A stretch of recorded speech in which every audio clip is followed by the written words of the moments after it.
ყველაფერი ახდა, ვაფშე რასაც ვლაპარაკობდი. თქვენ ამის გაგება არ გინდათ. ხო და უნდა გაგაგებინოთ, სხვა ამოცანა არ არის. 3 წლის განმავლობაში თქვენს დახშულ ტვინებს შესვლა შევიტანოთ.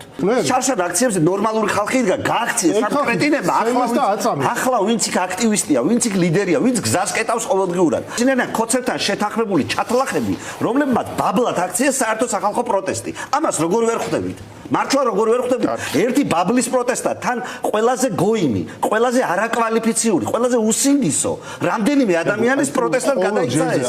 დიდაკლი დაფიქრდი, ერთი წელი რაღაცას აკეთებ, ყოველდღე აქციაზე ხარ და ერთი ლიდერი ვერ დაიბადა. ესე იგი ხო არასწორი იყო ყველაფერი. პროტესტი ხელოვნურად არის მოწყობილი ისე რომ ლიდერებს არ ბადებდეს, დეგენერატები გროვდებოდეს ცის ორგანიზატორები, რომლებიც ownership-ს იღებენ ამ აქციაზე, რომლებმაც სინამდვილეში ნორმალური ხალხი გარეკეს აქციიდან. დარჩნენ თვითონ თავიანთი სადაქალო, გიჟების, ფრიკების ერთობლიობა. და თქვენ გინდათ რომ ფრიკებით ბიზნეს მოუგოთ და მე კიდე გეუბნებით რომ მასე ბიზნეს ვერ მოუგებთ. თქვენ ხართ სინამდვილეში ბიზნეს გაბატონების მთავარი საფუძველი ამ ქვეყანაში. მაგას როგორ ვერ ხვდებით?